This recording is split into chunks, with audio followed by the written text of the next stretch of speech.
I'm Emily, and welcome to Emwigsters Bookshelf. This is Ink and Inspiration, a series where I chat to authors about their books, their creative journeys, and stories that behind the stories. If you love books and the people who write them, you're in the right place. Let's jump in and tell us who you are and a little bit about your book. Hi everyone. My name is author Lauren Kutney. I write young adult, new adult, romancy, fantasy books. Generally, I try to keep it for 14 and up. So I write closed door, no spice types of romance is kind of what you'll see and kind of what I write.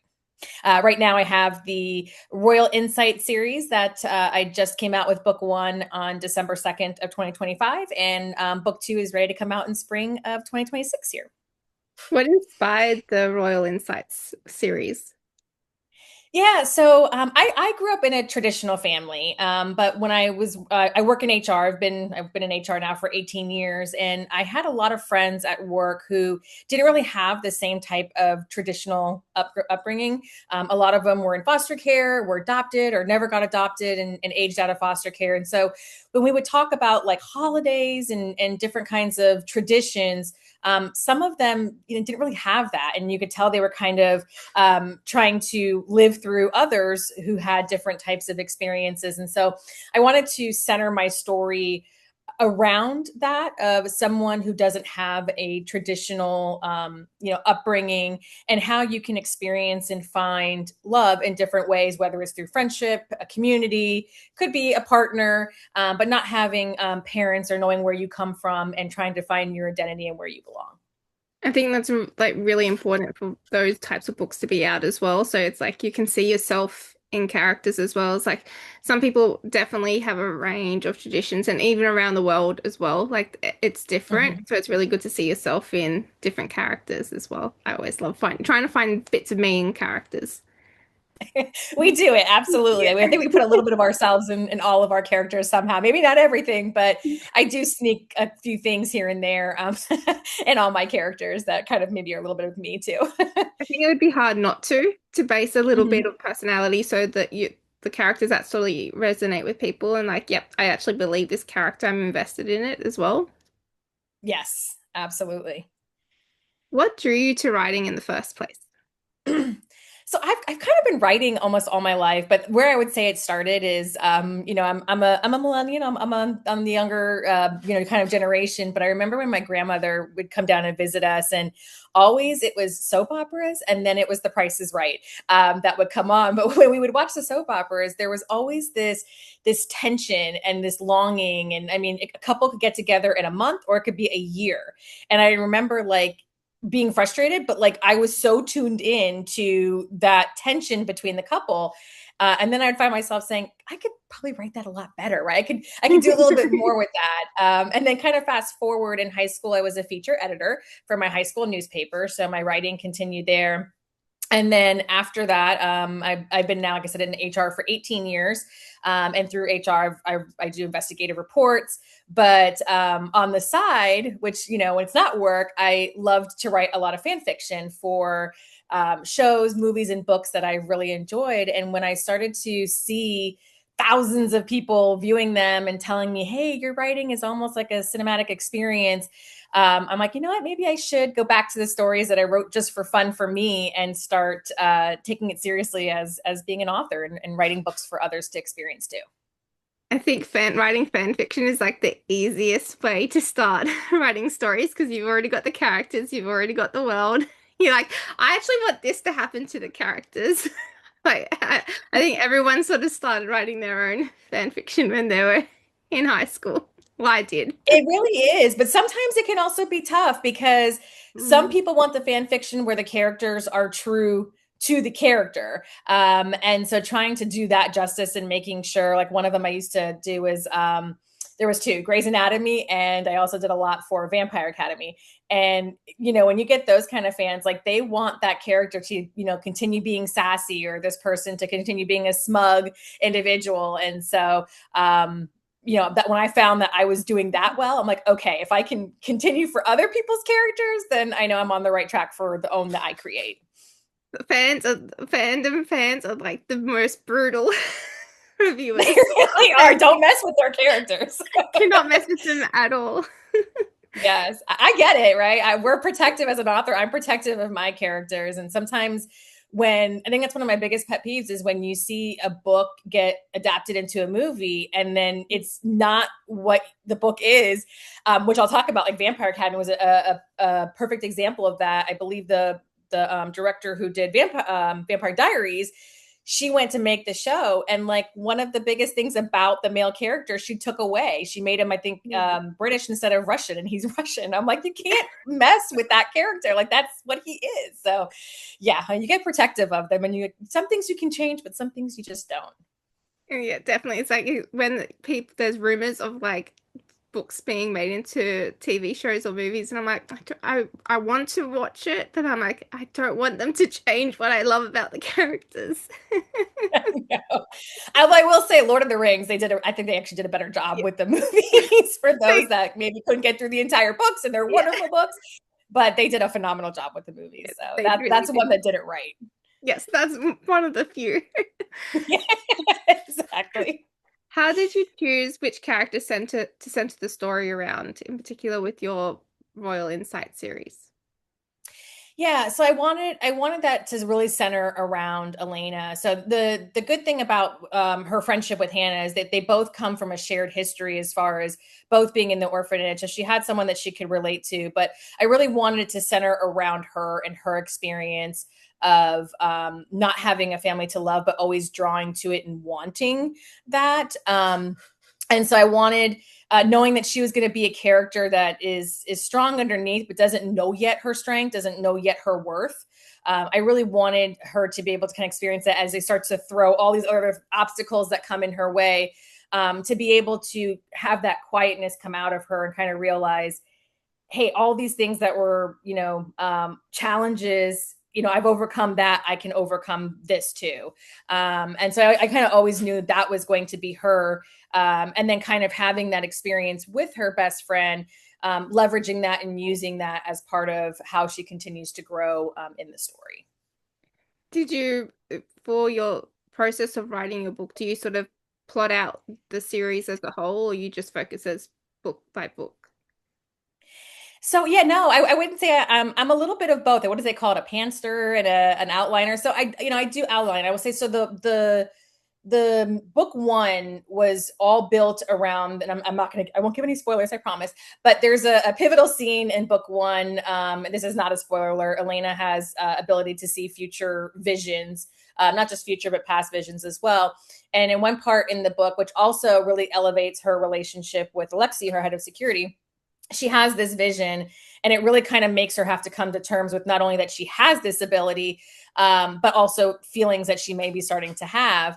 And so that was the first scene that I had in my head, and that kind of built the whole book around that. And then book two, I always knew where I wanted to go with it based on the ending of book one. But now I'm on book three. This is going to be a 4-book series. And book three is kind of like I started with an outline, but now it's kind of just taking a life of its own. So that's generally what I do. I always have like a rough outline, but then I just start going, and it'll flow. And I'm like, you know what? I didn't think of this, but this is so much better. And I'll kind of go in that direction. The characters have decided not don't want to don't want They this. run away sometimes. You always see those videos where they're like, and the character, like you're trying to tell them, no, you need to do this. And they're fighting back with you. That's very real. They do. They fight back and say, I think this would be a much better scene if this And happens. I prove this because it's easier for you to write. Right. That's one of the reasons I actually love the romancy fantasy world compared to other genres. I mean, I love all the other genres, but when you're a romancy fantasy world, like you get to build it, like, right? Like anything goes in your world versus if you're talking about a real place, like you have to do all that research to make sure that you do justice to it. But in my world, like, it's a fictitious country. I can do whatever I want with that country, make it however I need to be. And that's what gives you that freedom to just kind of be able to write and be like, you know what, today this country's going to be this, and kind of put it from there. So that's what I love about the genre I write in. I think that's what but makes fantasy really fun to read as well. It's like, actually, I want to step out of this world. I want to go into a different world. Thank you. Don't want to Absolutely. commit That's my anything. goal as a writer, right? Like we all have stressful lives. Like at the end of the day, I don't want reality. I want to be able to step into this world, step into somebody else's problems, and watch them go through it than me having to live in mine. Or, like I said, working in HR, I kind of, solve other people's problems all day long. So it's kind of just nice to be able to step into this, crazy fantasy and be able to kind of ride along with those characters. How do you go about building your world when you're before you even start writing? Yeah, so I think it really comes about like what is it that I want to get, and what is it that the characters are going to face. So for Elena in this one, not only is it that a challenge that hey she's this lost princess, but she's also coming back to a country that once thrived under her parents, and since then has been kind of in turmoil. So I knew when I created this country. That it wasn't going to be all sunshine and roses and fluffy clouds and where everyone's prospering. It was going to be a little bit of she's coming into a kingdom that's crippling and it's falling apart, and her subjects are not fed well, don't have the money, and then she's got to come in and try to fix that piece of it. So I knew it was going to be to the point where there's potential there, but that potential is going to be based on the decisions that she makes and what she can do to step into it. So in some ways, a little bit of reality to right now into kind of what we're facing a little bit. Yeah, that's kind of what I saw when I was building the world there. What about your character building? Did you do much before going into writing, or did you sort of, as you were writing, get to know Elena much better? Yeah, I would say I had the basics, right? So I knew, like, with example for Alexei, he's this, strong, stoic, by the book individual. But I always knew there was going to be something, in him that drives him to be this individual. And then it kind of just took a little bit, it just kind of went on its own a little bit, right? So I knew those were going to be the things, but then kind of diving into the story and then what made it what I ended up adding to it, right? So what caused him to, not want to deviate from the process, to always be on it, not have emotions, don't feel. And so that kind of just formed as I was going, as I started to write with more with Elena and she would start to share things. Then I figured, okay, this would be cool if he had this. And it was another way for these two characters to be able to connect and kind of build that relationship. So by the time at the end, when you're starting to see that it feels real, it feels honest. You're not just like insta love. I'm not a fan of insta love. Not that it's wrong for anybody, but I want the characters to work for it. I want that foundation to be there and it to slowly kind of build as time goes on. I guess that gives sort of real life realistic as well. Like not everyone's going to see someone and instantly fall in love. You're going to have to work for it as well. It's like a bit realistic. You don't. It's not like you're going to see someone in the street and go, "Yep, we're going to be in love now." I mean, it's a royalty romance, but I'm not Yeah. gonna lie, I'm not like Snow White or Sleeping Beauty here, where one kiss from Prince Charming, and I'm mixing them all up now. But is all of a sudden, hey, we're together forever. No, there's going to be a little bit of elements of yeah. I think you're absolutely right. I think you can be attractive to somebody, but Yeah, there's got to be those underlining things that help draw you and want to make have that person, that life with that person. definitely. Did you have a favorite moment to write in the books? Yeah, so I would say that the favorite moment was actually that scene that came in my head of because it was the pivotal moment of their relationship changing, and it was the moment where Elena kind of had to face it, right? Like there's these things throughout where they're kind of orbiting around each other, and you as the reader, you kind of know like something's going on here, but like they're both still fighting it. And so when she has this vision that is going to be about him, it forces her to face that truth and forces her to kind of realize, why am I fighting this, and kind of why am I having these feelings? So that was my favorite part of it, because I knew at that point there's no turning back. Like it is what it is. Like she's going to have to face this and then kind of figure out what she does with that, because it's either duty or it's the growing, budding feelings that she's having. And so that's a big choice. It's going to end up being at her crossroads at the end. I really think those type of choices that the characters make are the best part in the books as well. It's like, what are you going to Mm-hmm. choose? Like, I know what I would like you to choose, but are you going to choose the same? And how do you work that out? if you Well, do yeah, it. and especially for her because it's like she didn't grow up in this world and she still doesn't know if she truly belongs and all this craziness is thrusted on her. So could it just be easier to walk away and say, "Hey, I don't want this. I don't need this."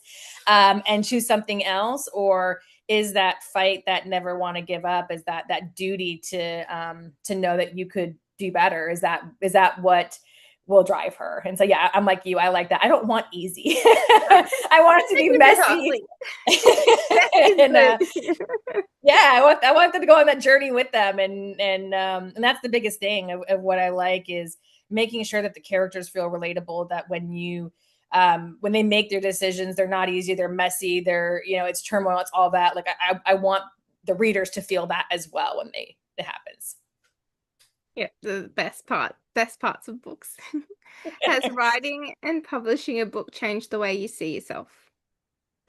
It has. You kind of like just write it and you're just like, okay, this is gonna be great. And you think you're gonna love it. And like I said, you kind of that's one of the great things about when writing a fan fiction, because you get that instant gratification of like when you write a chapter by chapter, someone's reading it, you're like, yes, I'm on the right path.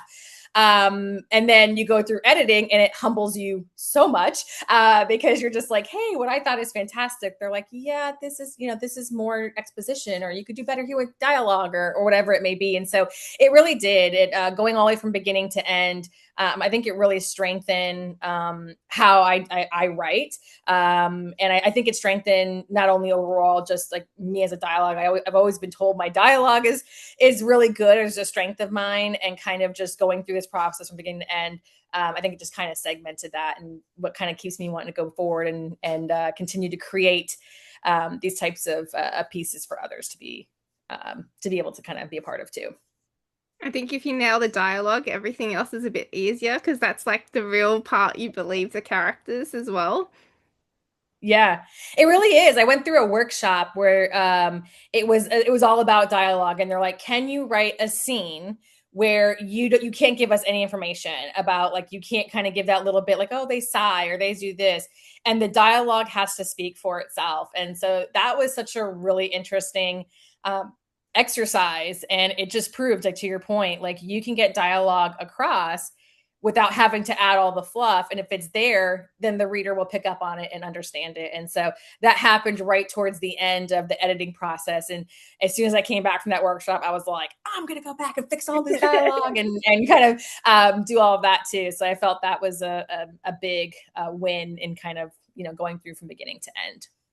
I think you're never going to stop learning and improving the craft. It's like one book's not enough. You learn something new for the in the process It for the really is. I mean, even right now on book three, that I'm on and writing it, because like I said, book two is done. But it's like even with book three, I still am learning, and I'm like, okay, I'm like here, I'm like, you know what, I could have done a better job with talking about the powers or connecting the powers. And so, yeah, I feel like you always go back, and I think you have to. I think when an author is not open to suggestions or like better readers or editing process, even as difficult as it can be sometimes, I think that's when the work can suffer. I think you have to kind of be open to that feedback, and you have to be open to, you know, where it could be better. Because I think honestly, readers, editors, all of them, like they just want the work to be better for you as well. Mm. And so I think once you come to terms with that, then those are the most successful authors. Yeah, it's the toughest part. So you don't want to It's put but I love on, it, good or but it's bad. I the want best part. to know. Are there any books or authors that inspired you to become a writer? Yeah. Well, my favorite book is Pride and Prejudice, also the 2005 movie. So I really loved, Jane Austen. She was one of the ones I just nailed it as far as dialogue. You could just feel it. I also really enjoy Suzanne Collins. Huge fan of The Hunger Games. Really, why I kind of wanted to focus on more of that young adult romance, fantasy, that kind of type of era. I think anything that she writes is super amazing. And then I mentioned before the Vampire Academy series from Rochelle Mead. She's another one that I just think she does a terrific and fantastic job, especially with series, Mm, how she just keeps it interesting. So yeah, those are always authors like I auto buy anytime something comes yeah. out. Those, like, I definitely remember always wanting to reread Vampire Academy. It's like nothing else. Vampire Yeah. Academy. Did you ever read the Bloodline series? Because that Yeah, it was was really good. awesome too. Love I like it. it. I More know of she that, hasn't done please. anything in a while. He's like, I need more, please. I know. She always keeps saying she'll revisit. I'm like, I'm here for it, right? Like 25 books for the Vampire Academy. I will get every single one of them. We'll buy all the special editions. If you do the special editions, we'll get everything. They had a special edition I really, really wanted. I think it was she collaborated with someone and there was only like so many of them. I want to say it was 100 or less. And fortunately I didn't get it. But oh my God, it had like all these like illustrations and things in it. And I was like so bummed when I didn't get that one. But yeah, loved it. The best series. What advice Mhm. would you give to a writer working on their first book? And if you were given any advice?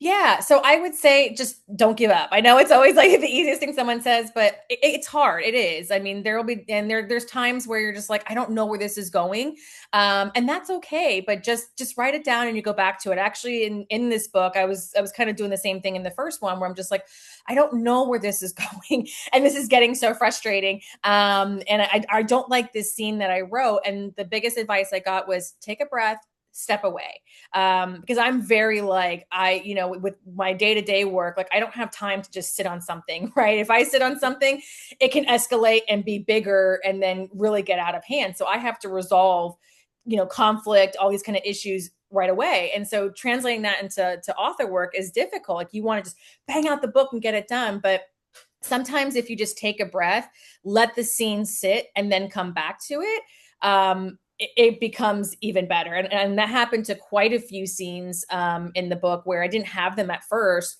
And then I sat on it and I was like, you know what, there could be a better scene here with Elena and Alexei. And one of them was where they start to get to know each other, or when he actually tells her about her being a lost princess and she has these abilities. That wasn't there in the beginning. And then I came back and I'm like, you know what?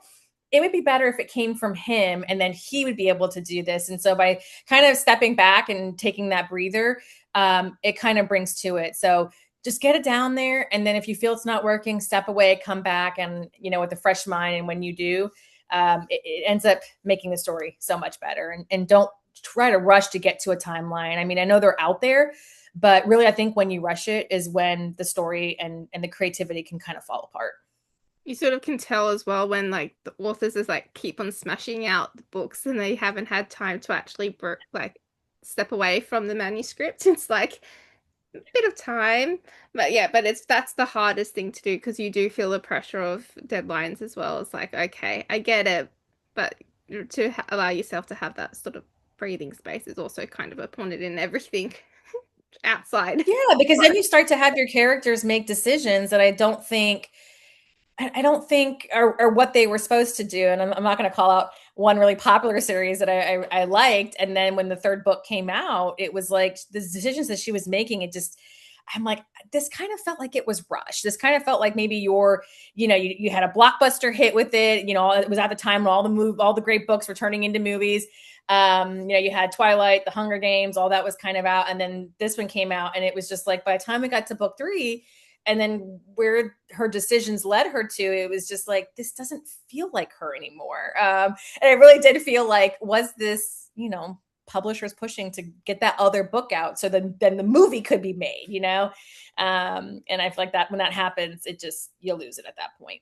I think you can also see that with authors with the tropes, like popular trending tropes as well. Like you can see like multiple authors coming out with the same ones as well. It's like, do you really want to have that tropes and that genre, or is you being told to told to write? Yeah.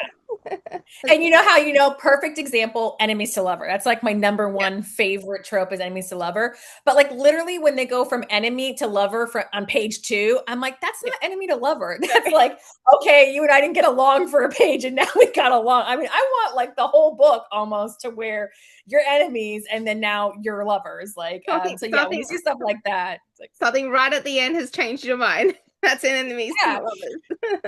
right. What Or happens in slowly, the like second I book? think Powerless does a good job with that. I think where there's that tension the entire time, but he'll do little things slowly throughout that it makes sense. But yeah, I agree with you. That doesn't make much sense. It doesn't. What do you have a favorite writing snack or drink? Oh man. So typically you'll either see me with water or a can, like a diet can of soda, whether it's Diet Coke or Diet Dr. Pepper. I'm not a big muncher when I eat. I or read, believe it or not, because I like my stuff to be pristine, and I don't want sticky fingers or anything on my computer or my books. Like they have to be like nice, no edges, nothing. So I tend not to eat while I'm writing and or reading, but then afterwards I will, especially if there's like a huge scene, I can like go stuff my face. It's like a release. Or like the easy to snack things that you like would Yes. enjoy. Never leave your hands clean at all. No, no. If I do, I'd probably be like a gummy bear or something, where Yeah. it's like the risk of like anything is very small or minute. So yeah, Do you listen to music while you write? I do actually. And even with the second book that's coming out, I'll share the soundtrack that I have. But yeah, there's a lot of times when I'm writing a scene, I could play a certain song on repeat over and over while I'm writing that scene. I do also like to listen to a lot of instrumental music, so like soundtracks from major motion pictures. I do listen to a lot of that while I'm writing because those crescendos and things that happen, especially when you're writing an intense scene, it really does help with the creative process. So I would absolutely recommend that to anyone who's writing. If you're struggling with potential dialogue, then definitely a song with lyrics can really do wonders. And then if you're just needing that kind of like that drive, then definitely soundtracks, instrumental soundtracks can do wonders. I think listening to music is really good to sort of settle your mind as well. I don't know how Mhm. I'll go with writing dialogue and not putting the lyrics in the dialogue, but maybe if I'm Yeah. before writing my dialogue, I listen to a song and then write. Maybe Yep. maybe it would help a bit better. Absolutely. But it's interesting because I do like when I like, especially when book two comes out and I give the soundtrack, I'm always kind of one of those. So which song do you think I listened to while I was writing this particular scene? Because it is interesting. And I do think it does play a role in some of the times and some of the scenes that we do write.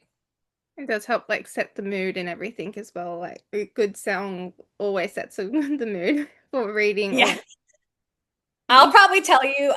So the Avengers Endgame soundtrack, I probably have like scratched out beyond belief while I was writing The Crown Mystic because the whole like last three chapters of that book, I think I must have played the songs where they're going through the entire battle, and then afterwards, towards the end, I think I literally played those like three or four songs on like repeat those entire those entire last chapters while but, I was writing. but they're the best songs too, though. Marvel never goes wrong with the with their soundtrack. No, they're great with instrumental. They're amazing. And my final question is, who has been the biggest supporter of your writing? Oh wow. My family has always, as far as that piece, my family has always been the biggest supporters. I'll run scenes by my mom and dad. That's who they're got the dedication in the first Crown Mystic. They've always just been so fantastic and like, you can do this. It's really great. We like it. You're so imaginative. So no matter what I do, they've always been supportive. And then from the author space, my really good friend. Author Isis Chandler. She just actually had her book come out recently, and that's an awesome book as well. What Draws Us Apart. But her and I were both together with a publisher, and that just did not work out well. And it was at that time when we separated. I didn't know if I was going to be able to put this series out because the publisher had it. And I kind of lost what made me love this series and kind of was going to have to step away. And then through her support and her kind of reading it and kind of being an editor to it as well, it just brought me back into going from, okay, I'm going to step away from this series to now it's going to be a full blown 4-book series. And so I can't thank her enough for all her support as well. And just kind of, just keep going and just recommendations, like I said, kind of being that editor, beta reader too. There's so many scenes in there that came from her recommendation as well that, it wouldn't be what it is today if I didn't have her support. You definitely need like your family, and then it's always good to have like an author bestie to sort of help cheer and It read really with you is on as because well.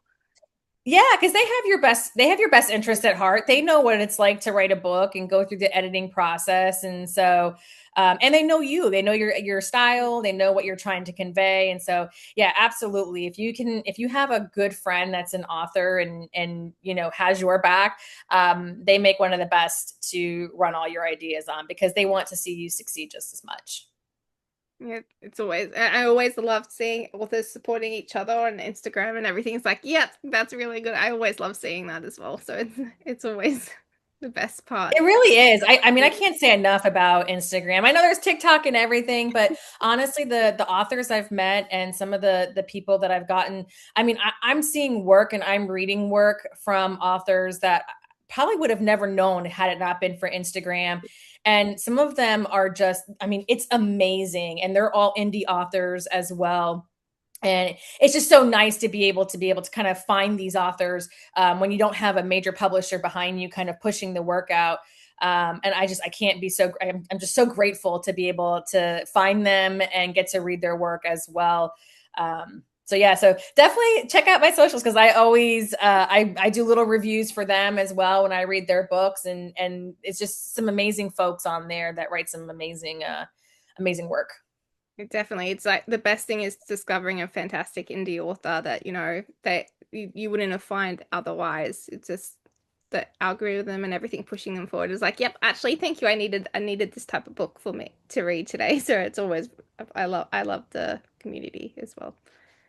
Oh yeah, I'm excited too because I get to go to a couple author events this year. One of them's going to be in Ohio, and I think I'm more excited to go so I could be to see other indie Yeah. authors. Like I know I got to be at my table, but I'm like, can I have a moment where I can go and see the other authors too and get all their books because that's going to be really exciting. It's like I need to go and have a little chat and like introduce myself and meet everyone. Like they're the best. That's the best way to go to with author events and cons. Like the best part of it is going around to each of the tables and just finding out about their books as well. Yeah, meeting new people, absolutely.